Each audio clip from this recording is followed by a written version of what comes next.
Doctor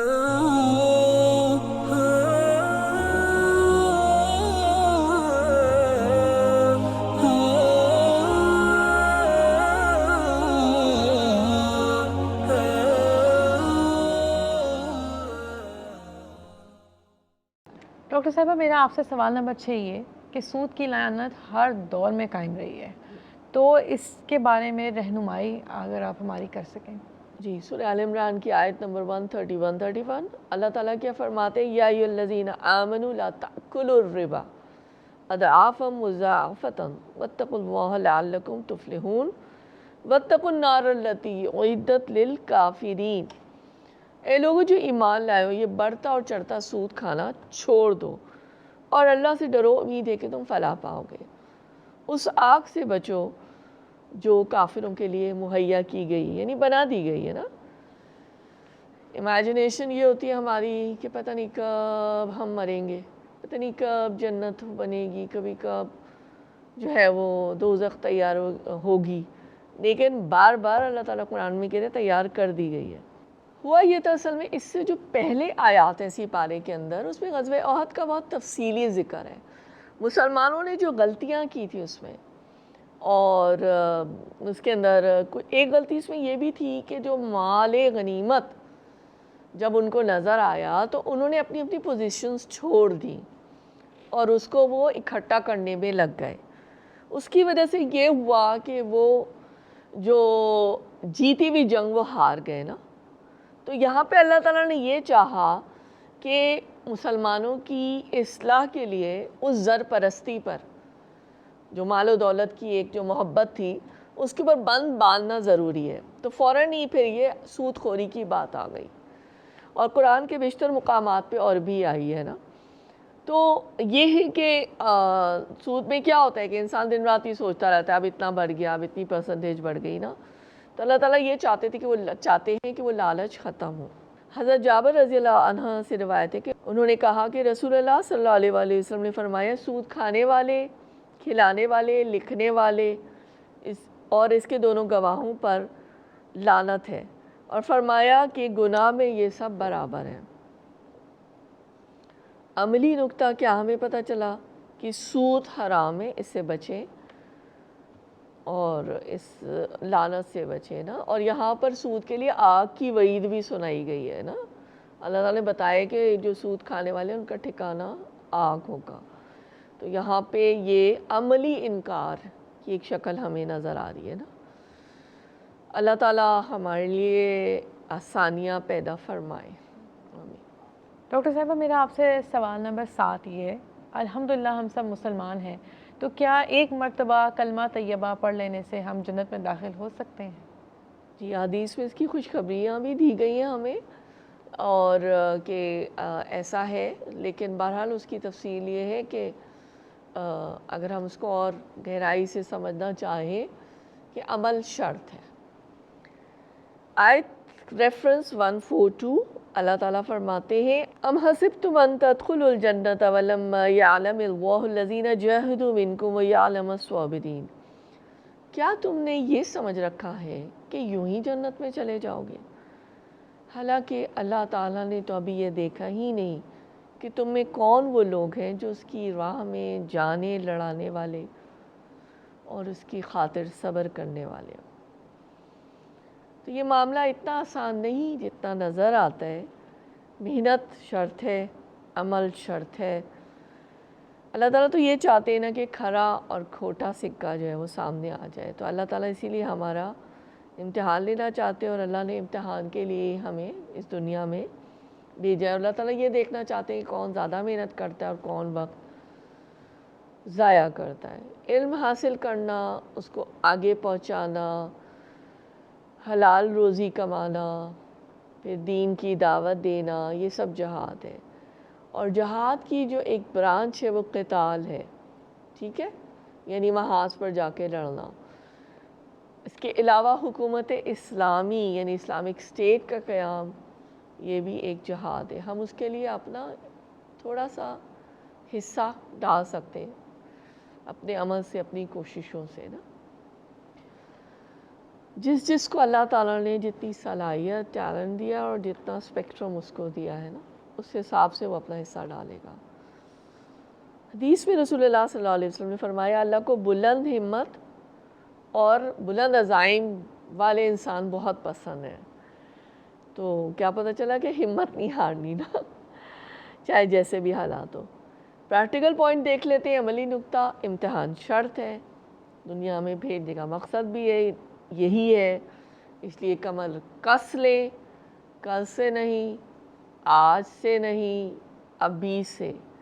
ابھی سے پکا وعدہ اپنے آپ سے، اللہ تعالیٰ سے، نیت آپ کی، مدد اللہ تعالیٰ کی۔ ڈاکٹر صاحبہ میرا آپ سے سوال نمبر 8 یہ ہے کہ ہم سب جنت میں جانے کا شوق رکھتے ہیں اور یقین بھی کرتے ہیں کہ ہم چلے جائیں گے، تو یہ خواہش کیسے پوری ہو سکتی ہے؟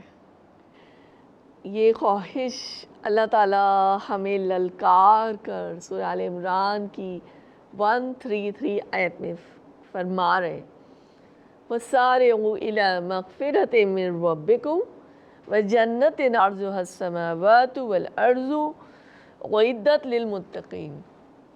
دوڑ کر چلو اس راہ پر جو تمہارے رب کی بخشش اور اس جنت کی طرف جاتی ہے جس کی وسعت زمین اور آسمانوں جتنی ہے، اور وہ ان خدا ترس لوگوں کے لیے مہیا کی گئی ہے، یعنی متقی لوگوں کے لیے مہیا کی گئی ہے جو اللہ سے ڈرنے والے لوگ ہیں۔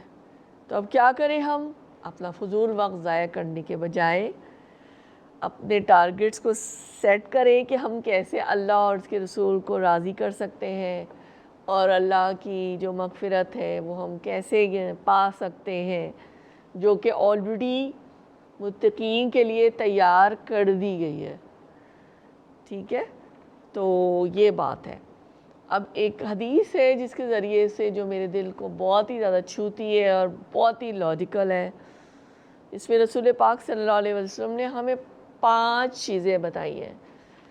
آپ نے فرمایا 5 چیزوں سے پہلے غنیمت جانو، جوانی کو بڑھاپے سے پہلے، فرصت کو مصروفیت سے پہلے، صحت کو بیماری سے پہلے، مالداری کو فقیری سے پہلے، زندگی کو موت سے پہلے۔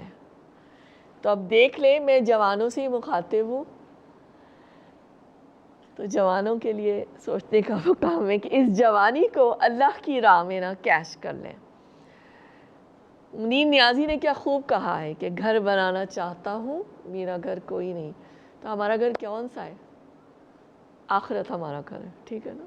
عملی نقطہ کیا ہوا پھر؟ پریکٹیکل پوائنٹ جو ہم لیتے ہیں کہ اللہ کی مغفرت پانا، جنت کی تیاری میں دوڑ لگانا ہے، ریس لگانا ہے، نیکیوں کی میراتھن ریس کرنی ہے، ٹھیک ہے۔ سورہ حدید میں بھی آیت نمبر 21 میں یہ بات اللہ نے فرمائی، سابقو کا لفظ یوز کیا، اور سورہ بقرہ کی آیت 148 میں اللہ تعالیٰ نے فاستبقوا الخیرات، یعنی سبقت کرو، کمپٹیشن کرو نیکیوں میں۔ ہم کمپٹیشن کرتے برانڈنگ میں، کپڑوں میں، مارکس میں، ہے نا، ان چیزوں میں کرتے۔ کمپٹیشن ہمیں کس میں کرنا ہے؟ اپنی نیکیوں میں کرنا ہے، نیکیوں کے راستے میں کرنا ہے، ٹھیک ہے، انشاءاللہ۔ ڈاکٹر صاحبہ میرا اگلا سوال یہ ہے کہ اللہ تعالیٰ نے رسول اللہ صلی اللہ علیہ وآلہ وسلم کو ہمارے لیے رحمت بنا کر بھیجا ہے، اس کی کیا حکمتیں ہیں؟ سورہ آل عمران آیت 164 آپ لوگوں نے بارہا پڑھی ہوگی۔ اللہ تعالیٰ فرماتے لقد من اللہ علی المؤمنین اذ بعث فیہم رسولا من انفسہم یتلو علیہم آیاتہ ویزکیہم ویعلمہم الکتاب والحکمۃ فإن كانوا من قبل لفی ضلال مبین۔ در حقیقت اہل ایمان پر تو اللہ تعالیٰ نے یہ بہت بڑا احسان کیا ہے کہ ان کے درمیان خود انہی میں سے ایک ایسا پیغمبر اٹھایا جو اس کی آیات انہیں سناتا ہے، ان کی زندگیوں کو سنوارتا ہے اور ان کو کتاب اور حکمت کی تعلیم دیتا ہے، حالانکہ اس سے پہلے یہی لوگ کھلی گمراہیوں میں پڑے ہوئے تھے۔ رسول اکرم صلی اللہ علیہ وآلہ وسلم کو اللہ تعالیٰ نے مبعوث فرمایا، اور یہ اللہ تعالیٰ کا مومنوں پر بہت بڑا احسان ہے۔ ان آیات میں جو 4 خاص پوائنٹس بتائے گئے وہ یہ ہے کہ رسول اکرم صلی اللہ علیہ وسلم قرآن کی آیات پڑھ کر سناتے ہیں، نفس کا تزکیہ کرتے ہیں، اور کتاب کی تعلیم اور حکمت جو ہے وہ پہنچاتے ہیں آگے نا. آج کا انسان مٹیریلسٹک ہے، مادیت پرستانہ دور ہے اور روحانیت فراموش ہے. اور علامہ اقبال نے بھی اپنے میسج میں یہی کہا ہے، جو ان کا کلام ہے، بار بار اس کی طرف انہوں نے توجہ دلائی کہ مادہ پرستی سے نکلو اور روحانیت کی طرف سفر کرو، اسپریچوالٹی کی طرف جاؤ. تو انبیاء کرام کیا انہوں نے ہم پر جو ہے نا کرم فرمایا، کہ کیا انعام کیا انہوں نے، کہ وہ اس لیے آتے تھے دنیا میں تاکہ انسانی روح کی وہ تربیت کریں، نفوس کو پاک کریں، نفس کا تزکیہ کریں. تو تزکیہ نفس دراصل ہے کیا؟ تزکیہ نفس یہی ہے کہ اپنے اندر سے برائیوں کو نکال پھینکنا اور بھلائیوں کی نشو و نما کرنا، یعنی اپنے آپ کو بالکل اپنے نفس کو پاک صاف کر لینا. تو یہ دراصل مقصود ہے اور یہی اللہ تعالیٰ کا احسان ہے. عملی نقطہ کیا ہو گیا کہ یہ جو احسان اللہ تعالیٰ نے ہم پر کیا رسول اللہ صلی اللہ علیہ وسلم کے ذریعے، اس کا بدلہ ہم کیسے اتار سکتے ہیں کہ قرآن اور یہ حکمت کی تعلیم حاصل کریں اور اپنے نفسوں کو پاک کرنے کی کوشش کریں اور اس سفر کو آگے اس طرح بڑھائیں کہ اس علم کو دوسروں تک پہنچا کر ان کو بھی گمراہیوں کے اندھیروں سے نکالیں. ڈاکٹر صاحبہ میرا آخری سوال آپ سے یہ کہ ابھی ہمارا جیسے پروگرام بھی اختتام کی طرف آ رہا ہے، تو اور ہم یہ بھی دیکھ رہے ہیں کہ یہاں پہ سورہ نساء کا آغاز ہو چکا ہے، تو کچھ روشنی اس پہ بھی ڈالی جائے گا. جی، سورہ نساء کی آیت نمبر 1 بہت پاورفل آیت ہے، بہت ہی بڑا الیبریٹ میسیج اللہ تعالیٰ نے یہاں پہ دیا ہے. اور اللہ تعالیٰ کیا فرماتے ہیں؟ یا ایھا الناس اتقوا ربکم الذی خلقکم من نفس واحدہ وخلق منها زوجها وبث منہما رجالا کثیرا ونساء واتقوا اللہ الذی تسألون به والارحام ان اللہ کان علیکم رقیبا. لوگوں اپنے رب سے ڈرو جس نے تم کو ایک جان سے پیدا کیا اور اسی جان سے اس کا جوڑا بنایا اور ان دونوں سے بہت سے مرد و عورت دنیا میں پھیلا دیے. اس اللہ سے ڈرو جس کا واسطہ دے کر تم ایک دوسرے سے اپنا حق مانگتے ہو اور رشتہ و قرابت کے تعلقات کو بگاڑنے سے پرہیز کرو. یقین جانو کہ اللہ تم پر نگرانی کر رہا ہے. اللہ اکبر. اب یہ دیکھیے حضرت آدم علیہ السلام کو اللہ نے بنایا، پھر بی بی حوا کو ان کی پسلی سے بنایا ہے نا، پھر ان کی اولاد، پھر اس کو پوری دنیا میں پھیلا دیا. یہ بات ہمیں اس میں سے صاف پتہ چل رہی ہے. پھر اللہ تعالیٰ کیا کہہ رہے ہیں کہ دیکھو تقویٰ کرو، اس میں بھی اللہ سے ڈرو تم، اس لیے کہ جو اب رشتے بنتے جاتے ہیں نا، اب رشتے بڑھ رہے ہیں، اب رشتے پھیل رہے ہیں، تو رشتے پھیل رہے ہیں ان کو نبھانا بھی تمہاری ذمہ داری ہے. پوری سورہ بقرہ جو ہے نا وہ بہت سارے احکامات سے بھی بھری ہمیں نظر آتی ہے، جو ہم نے پچھلے اپنے لیسنس میں دیکھا نا. رسول اللہ صلی اللہ علیہ وسلم نے یہ بھی فرمایا نا کہ ایک طویل حدیث ہے، اس میں 9 باتوں کا حکم دیا گیا ہے. اس میں 9th پوائنٹ یہ ہے کہ جو تم سے کٹے تم اس سے جڑو، وہ صلہ رحمی کے لیے کیا گیا. بہت مشکل ایک ٹاسک ہے بٹ اٹ از اچیویبل اور it can be done, it is not impossible. تو اللہ تعالیٰ یہی بات یہاں پہ فرما رہے ہیں کہ ظاہر ہے کہ ہو سکتا ہے تمہیں کسی کی کوئی بات ناگوار گزر جائے، کوئی پرسنالٹیز ہی اتنی ڈیفیکلٹ ہوتی ہیں کہ کیسے کوپ کریں، لیکن جہاں تک ہو سکتا ہے اللہ تعالیٰ کہہ رہے ہیں کہ اللہ سے ڈرو. اللہ نے یہ بھی کہہ دیا کہ میں تم پر نگرانی کر رہا ہوں، ہے نا. تو یہ بات ہے.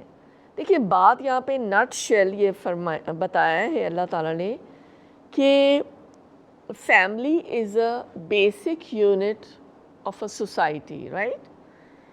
اگر یہ فیملی یونٹ اسٹیبل ہوگا اور اسٹرانگ ہوگا تو یہ سوسائٹی کے لیے ایک ایسٹ ہوگا، ہے نا.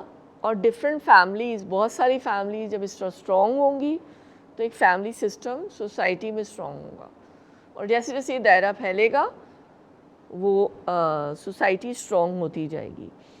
تو آج ہم ویسٹ میں دیکھیں اور اپنے آپ ہی بہت سے ہمیں ایسی چیزیں اب ٹرکل ڈاؤن افیکٹ کے طور پہ نظر آتی ہیں کہ جو بیسک جو فیملی یونٹ کی ایک ویلیوز ہوتی تھی، جو دین کی بھی ویلیوز ہیں، بڑوں کا احترام، چھوٹوں سے شفقت، وہ چیزیں اب مینرزم کم ہوتا جا رہا ہے نا. تو لیکن ہمارا دین بھی اس کو سکھاتا ہے. تو اللہ تعالیٰ کہہ رہے ہیں کہ اللہ کی ناراضگی سے بچو. حدیث اب دیکھ لیتے ہیں. صلہ رحمی کے حوالے سے رسول اللہ صلی اللہ علیہ وسلم نے فرمایا کہ صلہ رحمی انسان کے رزق اور عمر دونوں میں برکت پیدا کرتی ہے. جتنی بھی وائس سن رہی ہیں اور جو daughter in law, sister in laws to be, ان کے لیے میں یہ بتانا چاہوں گی کہ آپ صلہ رحمی کے ساتھ جتنا رہیں گے اور یہ حدیث کو ذہن میں رکھیں گے تو آپ کے لیے قرابت داری کو جوڑنا بہت آسان ہو جائے گا.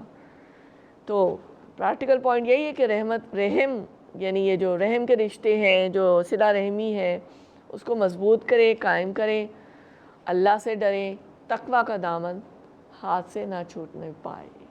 میں بہت اچھا لگا یہ جان کے کہ آپ نے صلہ رحمی کا حوالہ ہماری آج کی جنریشن کی نئی جوان بچیوں سے دیا کہ ان کو اپنے شوہر کے ساتھ صلہ رحمی کا تعلق قائم کرنا چاہیے، نہ جھگڑے کرنے چاہیے، ایک خوبصورت رشتہ بنا کے رکھنا ہے.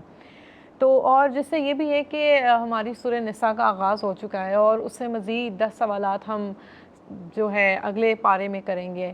تو تب تک کے لیے آپ مجھے اور ڈاکٹر نشابہ کو دے اجازت. اللہ حافظ.